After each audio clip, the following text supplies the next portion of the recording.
નમસ્કાર વિદ્યાર્થી મિત્રો. આપણો જે સ્વ અધ્યયન પોથીનો ભાગ નંબર 5 આવેલો છે, જેમાં ધોરણ 6 હિન્દીનો પ્રકરણ 3 એટલે કે ઇકાઈ 3 જરા મુસ્કુરાએ, જેનું આપણે આજે સ્વ અધ્યયન પોથીનું સંપૂર્ણ સોલ્યુશન જોઈશું.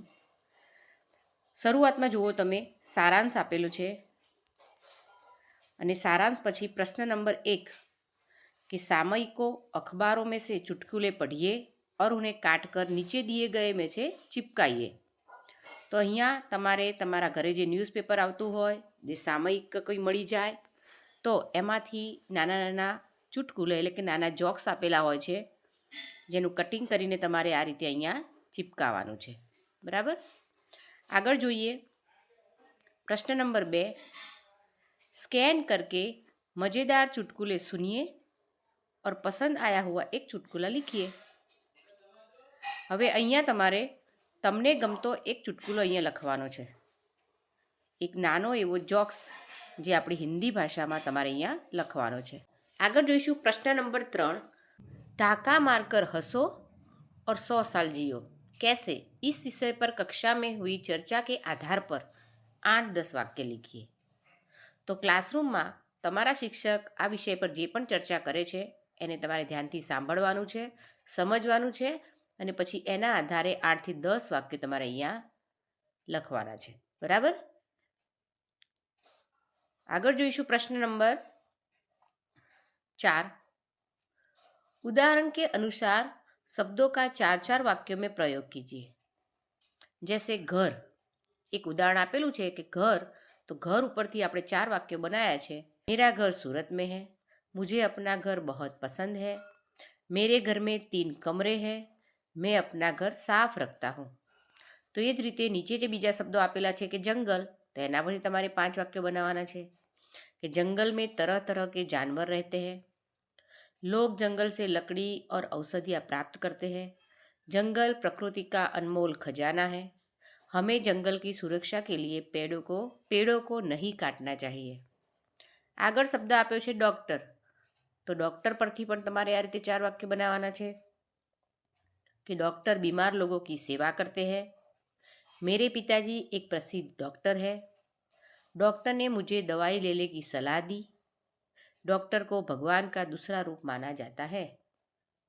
આગળ એક નવો શબ્દ છે पाठशाला, तो मैं हर दिन सुबह समय पर पाठशाला जाता हूँ, हमारी पाठशाला बहुत बड़ी और सुंदर है, पाठशाला में अच्छे शिक्षक हमें पढ़ाते हैं और पाठशाला में सुबह की प्रार्थना सभी को पसंद आती है. આગળ નવો શબ્દ છે गांव, तो मेरा गांव बहुत छोटा और शांत है, गांव में हरियाली और सुंदर हवा होती है, मेरे गांव में एक बड़ा तालाब है और गांव के लोग सरल और परिश्रमी होते हैं. આગળ જોઈશું पुलिस ने शहर में शांति बनाए रखने के लिए सुरक्षा बढ़ा दी है. बीजू वाक्य है कि पुलिस कर्मी दिन रात हमारी सुरक्षा करते हैं. पुलिस स्टेशन में कई अधिकारी अपनी ड्यूटी निभाते हैं. पुलिस ने अपराधियों को पकड़कर उन्हें कानून के हवाले किया. तो आ रीते તમે તમને આવડતા, તમને ગમતા કોઈ પણ વાક્યો બનાવી શકો છો. આગળ જોઈશું પ્રશ્ન નંબર 5, જેનો અ છે मुहावरों का अर्थ देकर वाक्य में प्रयोग कीजिए. तो पहलो मुहावरो है नेक रास्ते पर चलना, જેનો અર્થ છે સહી और ईमानदार जीवन जीना. અને પછી એના પર તમારે વાક્ય બનાવવાનું છે. तो राम हमेशा नेक रास्ते पर चलता है और कभी किसी को धोखा नहीं देता. બીજો એક મુહાવરો છે फूला न समाना, તો જેનો અર્થ છે જે તમારે લખવાનો છે કે बहुत खुश और गर्वित होना.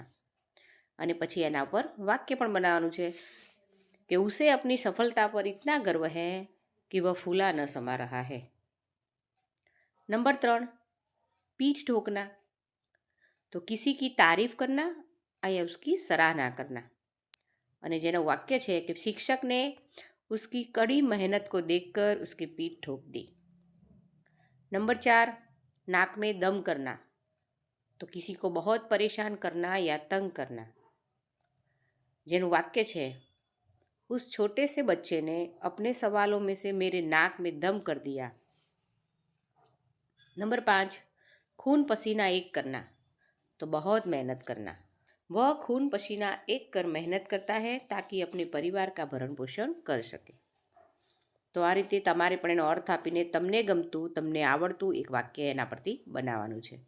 આગળ જોઈએ, પ્રશ્ન નંબર 5નો બ છે कि नीचे दिए गए परिच्छेद में से मुहावरे ढूंढिए और उसके अर्थ देकर वाक्य प्रयोग कीजिए। આગળ જે પ્રશ્ન હતો એ જ પ્રમાણે તમારે આ ફકરામાંથી મુહાવરા શોધવાના છે અને એ જ રીતે તમે જે વાક્યો બનાવ્યા હતા એ મહિના પણ એના વાક્યો બનાવવાના છે।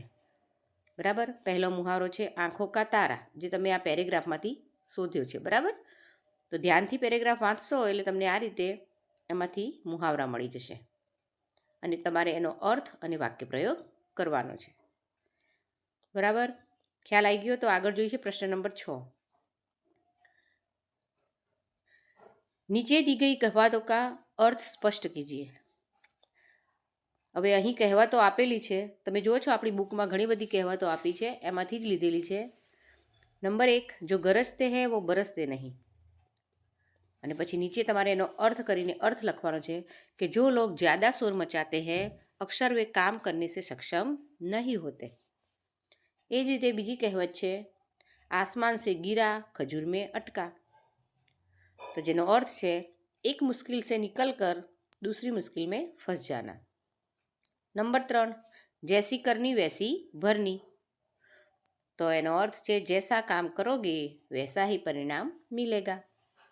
આગળ છે અક્લ બડી યા ભેંસ, તો જેનો અર્થ છે बुद्धिमानी और शारीरिक ताकत में से कौन अधिक महत्वपूर्ण है, इस पर सवाल उठाना।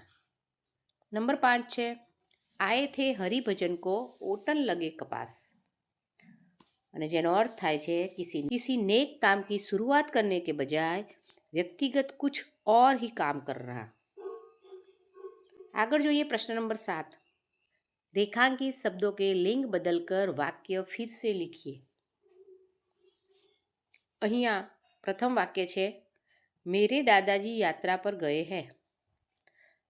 અહીંયા જો રેખાંકિત કરેલ નથી પરંતુ દાદાજી, તો દાદાનું તમારે લિંગ પરિવર્તન કરવાનું છે અને વાક્ય ફરીથી બનાવવાનું છે। તો મેરી દાદી યાત્રા પર ગઈ હૈ। એક આદમીને મુझसे कहा, તો આદમીનું લિંગ પરિવર્તન થશે औरत, तो एक औरत ने मुझसे कहा। लेखक कहानी लिख रहा है, तो लेखिका कहानी लिख रही है। मेरी मालकिन का स्वभाव बहुत अच्छा है, तो मेरे मालिक का स्वभाव बहुत अच्छा है। बारिश को देखकर मोर नाचने लगा, तो बारिश को देखकर मादा मोर अथवा मोरनी તમે લખી શકો છો, માદા મોરની જગ્યાએ મોરની પણ લખી શકાય છે, नाचने लगी। जंगल में शेर दहाड़ रहा है, तो जंगल में शेरनी दहाड़ रही है। सेठ दुकान में बैठे हैं, तो सेठानी दुकान में बैठी है। अध्यापक पढ़ रहे हैं, तो अध्यापिका पढ़ रही है। पंडित रामायण सुनाने लगे, तो पंडिता रामायण सुनाने लगी। पंडितનું લિંગ પરિવર્તન पंडिता થશે।